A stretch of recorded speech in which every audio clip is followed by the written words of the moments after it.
Hi, my name's Davina Taylor. I'm the district executive for Service Area 1. And we have Reese here today.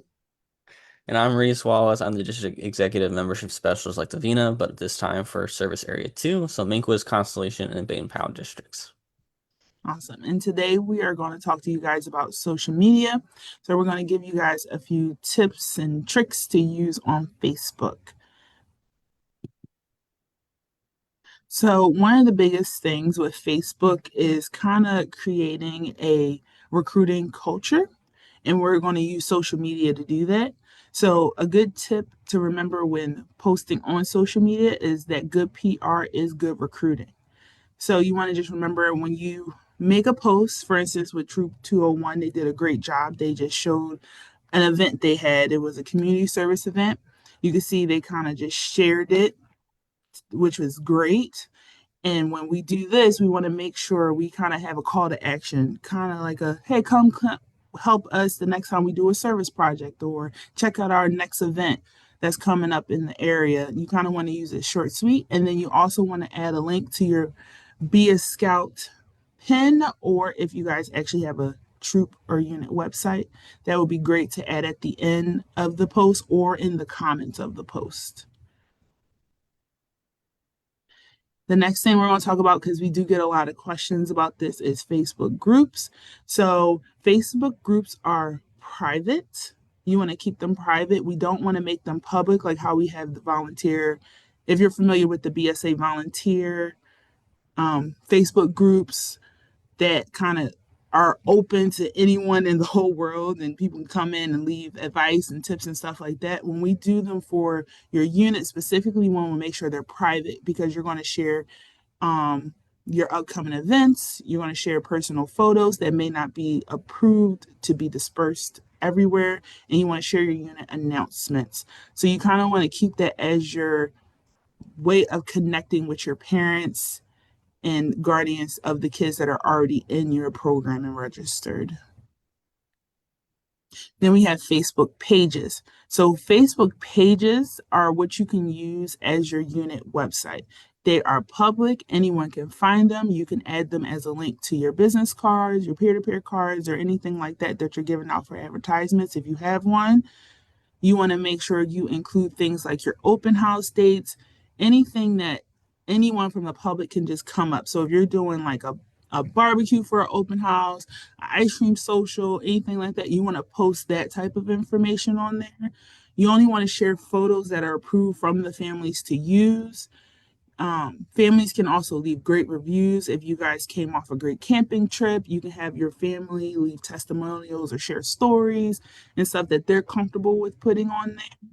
You can have um, advertisements from past and present scouts, parents on there sharing about the testimony. So it doesn't have to be just the parents currently in your unit. It could be ones that were in the unit previous years and had a great time and just want to speak highly of your unit. You can have them post on there and share previous photos as well. You want to share your service projects. That's a really big thing. It's a great recruitment opportunity to use for service projects because you're out in the community already. You can kind of welcome people along to participate in the service projects. You can invite anyone who's maybe interested so they can kind of keep track of maybe your next open house date. So that way you're not only touching them by email and phone calls, they also can see you coming up on their social media pages if they're following your pages. It's a good reinforcement for a third type of contact to a family to get them interested. And then they're also seeing what's going on. And then you can ask your family and friends to share the pages. That's super important. You don't want it to just be the leaders. You want to make sure everyone in your pack or troop is sharing the information for your pages so that everyone can have access. And we don't want to keep this, scouting opportunity to just ourselves and to our own kids. We'll make sure it's getting out to the public so other people can benefit from the scouting program.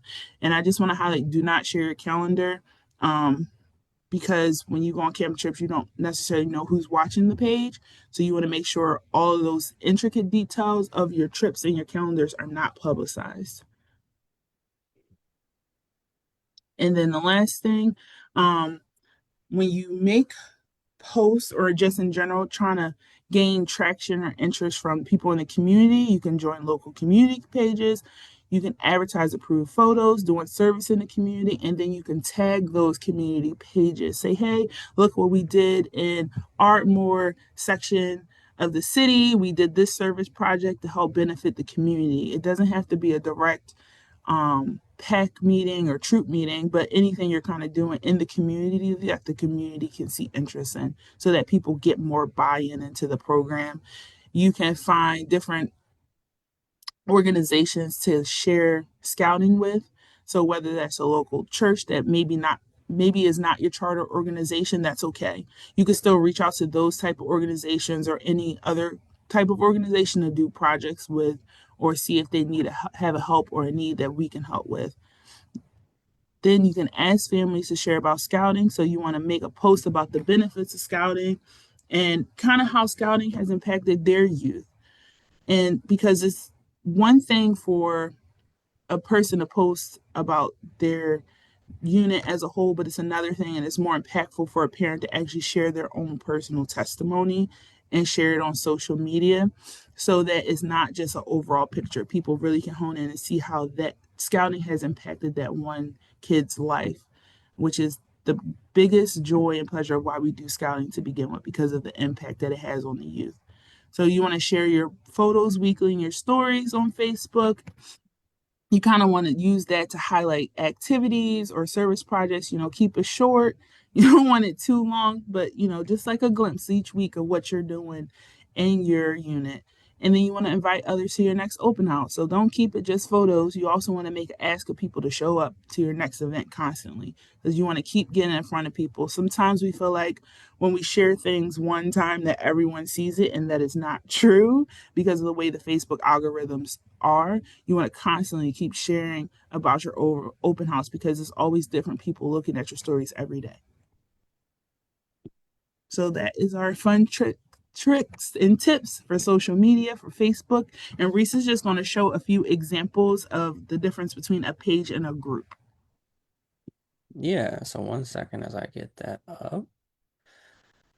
So those of you who know me know I love scouting history. So we manage a Facebook page. So, you have basic things like your cover image. This could be a group photo of like your troop, as long as you have approval from all the parents to have their children publicly like in a photo, all that good stuff. There's likes, so people who have like physically hit the like button and that kind of makes them follow. There's some people who just hit the follow and they'll get the notification, like they'll get you in their feed. Um, like Davina said, there's reviews, there's, photo section, everything. You can put your different info. So like you can put, it's almost like your Be a Scout pin. You can put like an email, a phone number. I just put like the council stuff. You can put a link tree, or like links to your website or whatever. You can put your hours. You can do all kinds of stuff. You can even do events. So events are perfect for your open houses and things like that because that's something you want public. So like we have our memorabilia show in August, so you can put a photo with that. You can put the details. People can then also see, like they can mark themselves as interested or going, and that will actually show up on their feed, and people can react or like or love or all the different reactions to their like interested or their going to the thing. And your parents can also share the event, so it helps the algorithm. The more shares, the more likes, the more positive reactions, so like hearts, things like that, people will see it more. You can do everything from like you can do all kinds of posts. Like if you have an Eagle Scout, you can post your new Eagle Scout. Just remember for youth, so anyone under 18, you can only post their first name and their last initial according to the safeguarding youth training. We don't want to put their last name as well, just because we don't know what family dynamics are going on or like what interpersonal relationships are for the youth. So we want to put their last name. That's also why we don't put like camping trips, like where, hey, we're going camping at such and such park or whatever. You do that after the fact, so that way it just keeps everyone safe, like Davina was saying. And then if you're an older troop, or pack, or you have photos. They could be recent photos, they could be old photos. You can do like what is called a Throwback Thursday. So you can just post like, hey, throwback to this event we had. Hey, our next event is blah blah blah. Always that call to action, like Davina was saying, um, and all that good stuff. And then let me get to a group. So we also have a group. I mean, we have the volunteer group for the council, but the one I'll show is the history group, just because that's grown over the years. So like this is pretty easy where like this one's a public group, so you'll always see that like right here. You can make it private. Again, there's the cover photo. You can see how many members. Um, you can also change how people can find this group. So you can make it private and then like even more private where like someone needs a link or something to find it or whatnot. You can put your about information. And this is kind of like a little community where people can just post different things. For your groups, you can have an admin automatically approve certain posts. So like if you're someone with your unit account for Facebook page is posting, you can have them automatically approve. You can turn on approval for certain members, like your Scoutmaster, your Cubmaster, what have you. Other ones, it's generally best to have them have to be approved, like the post itself by an admin. Just so like if a spam like somehow gets in there, if it's a public group, like a spam bot or something, you're not getting that. But if you keep it private and to people you know, you don't need the approved posts kind of thing because it's all the parents or guardians or leaders of your unit.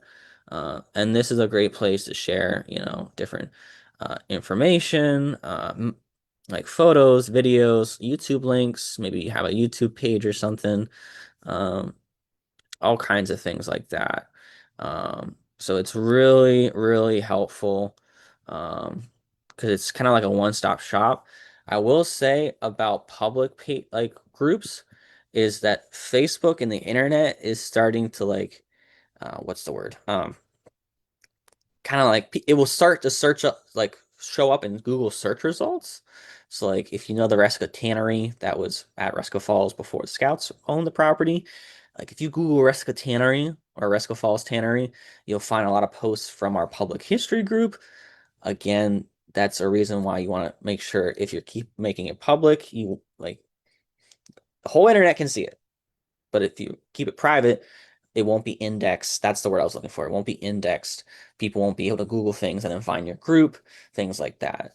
So it's just small little settings to help keep our youth and our adults and just everyone safe and keep things private and all that stuff. But your page, like Davina was saying, is your front facing thing. That's what like your public folks can see.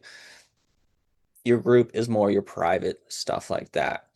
And then next week, me and Davina will talk about Instagram and how we can reach a typically younger audience. I'm not saying all young people are on Instagram, and there's lots of older folks or middle-aged folks or different folks on Instagram too. But typically, the audience skews a little younger. So next week we'll talk about that, and we will talk about how to use Instagram to engage our typically younger audience for recruitment and just spreading the gospel or the good news of scouting and all the good things that you're doing in your units.